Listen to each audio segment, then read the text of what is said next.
Hello guys and welcome to my channel. I'm Simply Sars and today in this video, ituturo ko naman sa inyo how to use the haben and sign with the perfect tense. Bago ang lahat, kung bago ka dito sa channel ko, maraming salamat sa inyo.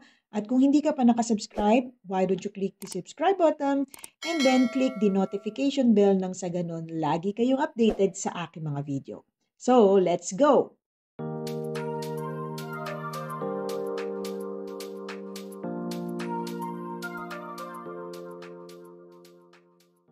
Nga pala, kailangan alam nyo na kung papaano kayo mag-construct ng perfect tense. Ibig sabihin, tapos na kayo sa perfect tense, pero naguguluhan kayo kung ano ba ang gagamitin nyo.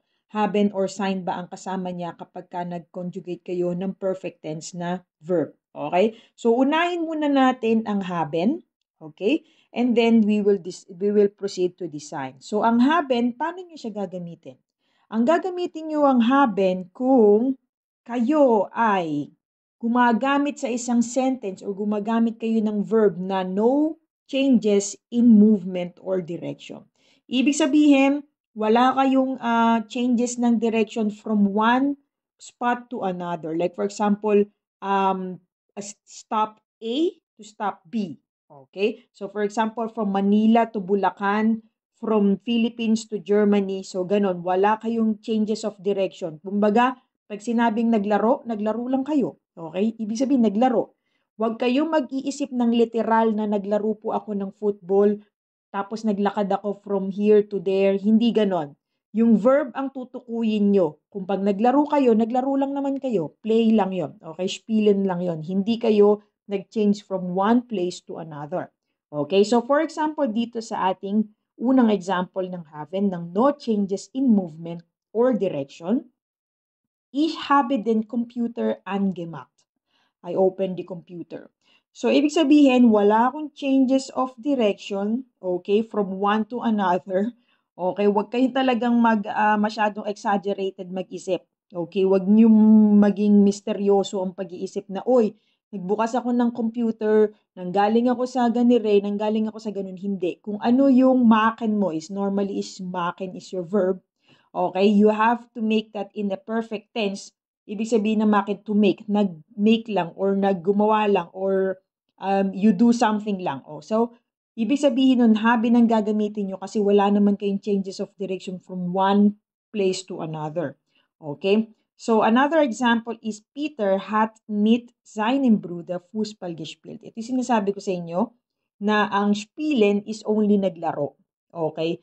It doesn't matter kung nagtakbo-takbo kayo from here to there, may changes of direction. Huwag nyo akong liliteralin na ganun pilosopo na tanong. Kasi spielen is naglaro lang talaga. Played. Okay? So, ich habe or Peter hat mit seinem Bruder Fußball gespielt. Yun lang yung pinaka literal na explanation niya. Huwag kayong masyado. Mamaya malalaman niyo yung pinakaiba nila kapag ka in-explain ko sa inyo yung sign. Pero ngayon, haben muna tayo. Since maraming mga verb na gumagamit ng haben kaysa dun sa sign kapag ka kayo nag-perfect tense. Kaya inuna ko kagad to. Okay? Next is no changes in state. Like for example, tulog. To sleep. Natulog ka. No changes of state. Okay? So, sie haben geschlafen. Okay? They slept. Or for example. Huwag kayong malilito nga pala sa perfect tense at saka sa preteritum. Okay? O, kaya yung past tense talaga. Okay? Kasi yung preteritum, iba yon sa perfect tense. Walang habe nun sign sa preteritum. Pero pareho silang nag-i-state ng past.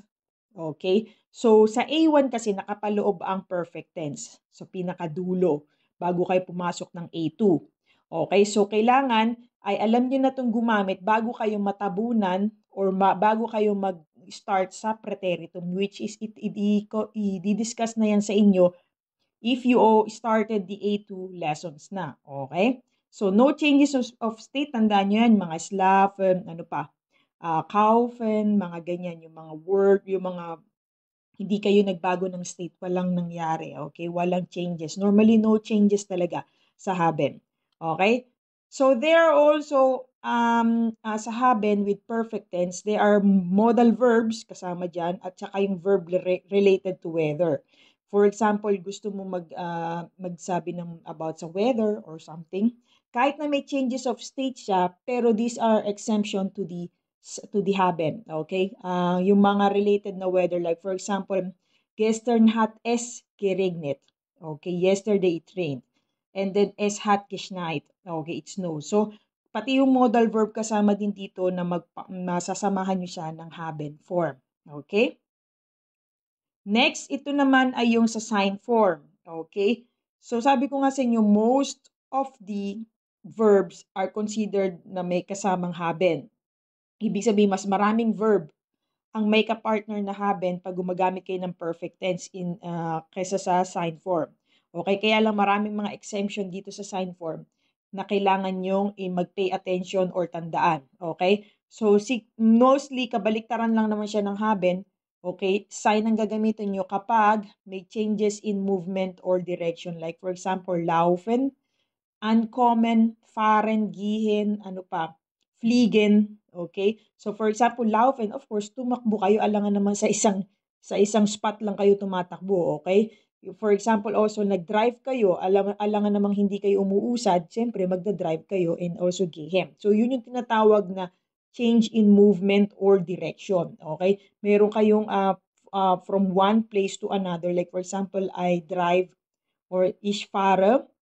In present tense is fahre nach Manila. Okay? Ich bin nach Manila gefahren. Kasi nga meron akong movement from one, for example, galing ako ng Bulacan papuntang Manila ako nag-drive. So, ganun yung sinasabi ko na direction from one place to another. Sign ang gagamitin nyo doon. So, kailangan alam nyo kung paano mag-conjugate ng sign form para makumpleto nyo yung perfect tense. Okay? So, example natin, ich bin zu Hause angekommen, I arrive at home. Okay?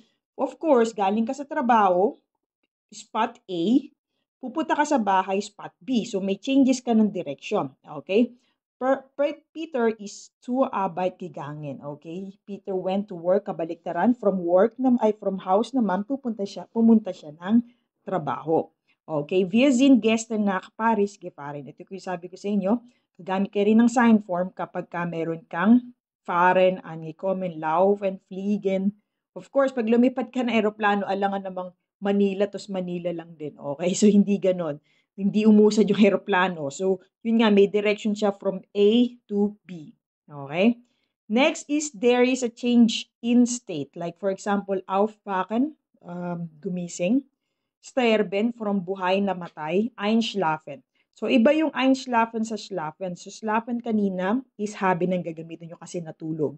Sa einschlafen is yung parang nakatulog, fell asleep siya. Yung biglang, ay, nakatulog ako. Ganon. So, yun yung einschlafen na literal na tawag natin. So, kailangan doon sa einschlafen, tandaan nyo na yon na ito ay sign form. Wir sind eingeschlafen. We fell asleep.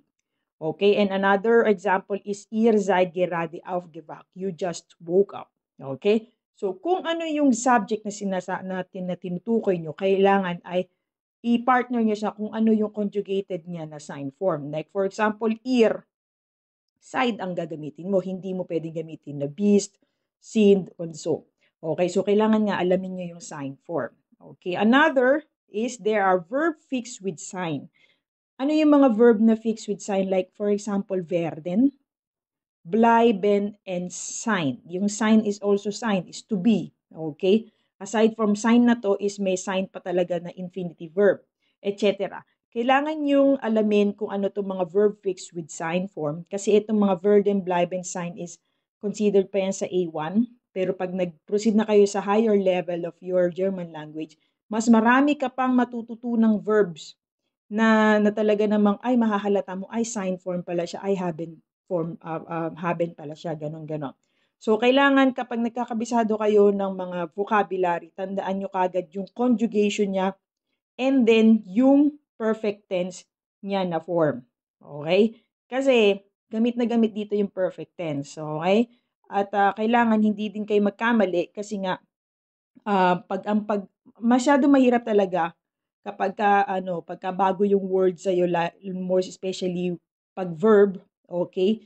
Hindi mo alam paano i-conjugate, hindi mo alam kung paano siya ipapartner with perfect tense ng have nor sign ba o for example na gano'n. At least dito sa tatlong mga technique, tatlong tip na to, kahit papaano malelesen mo yung confusion kung paano ka ba mag-conjugate sa sarili mo. Okay? Hindi yung pwede na na puro ka na lang memorize. You have to know, of course, syempre yung mga tips and technique din kung paano ka magko-conjugate. Okay? And important tip din kasi palagi kung sinasabi sa mga estudyante ko na ang pag-aaral ng lengguwahe or language ay multiple combination of words. Okay? Pag wala ka masyadong alam na vocabulary, you cannot speak any language. Okay? So, kailangan hindi lang puro A1 lang inaaral mo. Pag nag-proceed ka sa higher level ng German language, you have to improve more vocabularies kasi napaka-importante niya. Okay? So, dito sa verb fixed with sign, werden, bleiben, and sign, for example, Maggie is gestorben. Maggie died. Okay? Yung changes na niyang state, of course, for example, itong sterben din, okay, is died. So, from buhay, namatay, okay, ich bin alt geworden, I grew up, werden, o naging geworden, magiging sign form siya, bin alt geworden. Und dann gestern bin ich zu Hause geblieben, bin yan, okay, sabi ko nga sa'yo, kahit na wala siyang changes of movement, nagstay ka lang doon, pero siya ay nasa exemption to the rules. Okay? Verb fixed with sign form. Alamin niyo mabuti kung ano yung mga verb fixed with sign form when you go further sa mga level ng A1. Okay? So, yan yung tatlong kailangan yung tandaan kapag kayo ay nag-conjugate or nagko-construct ng inyong sentence with perfect tense. Try natin siyang i-apply sa ating example or sa test. Test yourself. For example, ich blank das Handy gekauft. Martha blank gestern nach Paris gefahren. Number 3, blank sie deine Hausaufgaben gemacht. Nein, ich blank nicht gemacht. 4, meine Mutter blank mich gestern Abend angerufen. Next, blank du den ganzen Tag zu Hause geblieben? Ja, ich blank mein Zimmer aufgeräumt. Next, unsere blank ist heute gestorben. And last, ich blank zum Arzt gegangen. You can comment all your answers down below or you can directly click or proceed to the video dahil meron akong mga answers. Okay, here we go. Number 1, ich habe das Handy gekauft. Dahil gekauft, kaufen is wala namang changes of direction and so on. So, habe yung gagamitin natin dyan. Martha is gestern nach Paris gefahren. From gefahren is meron kang changes from one place to another. Ist or sign form ang gagamitin natin. Haben Sie deine Hausaufgaben gemacht? Machen, okay, nasa example natin yan, haben ang gagamitin natin dahil ito ay perfect formal form. Okay? 9, ich habe nicht gemacht. Inulit mo lang, pinalitan mo lang siya ng habe dahil sa ich subject. Next, meine Mutter hat mich gestern Abend angerufen. Tumawag lang, okay? So, ibig sabihin, walang changes of state, walang so on, tumawag lang. Habe nang gagamitin natin or conjugated to hat because of meine Mutter. Bist du den ganzen Tag zu Hause geblieben? Sabi ko sa inyo, ang exemption ay yung bleiben is considered to be mapapartner mo siya with the sign form which is bist dahil du ang iyong subject. Ja, ich habe mein Zimmer aufgeräumt. Naglinis lang siya, walang ginawang iba, walang changes from one place to another. Hindi siya nag-drive, hindi siya tumakbo or so. Habe ang gagamitin natin. Unser Opa is heute gestorben. Sterben is changes of state, of course, sign ang gagamitin natin dyan. And lastly, ich bin zum Arzt gegangen. Gegangen is the perfect tense of, yes, gehen, kaya meron kayong changes from one place to another, yon ay magiging sign form. Okay? So, yan. Congratulations kung na-perfect mo yan. Okay? Kung hindi naman, if like kalahati is good kayo. If not, is try again. Okay?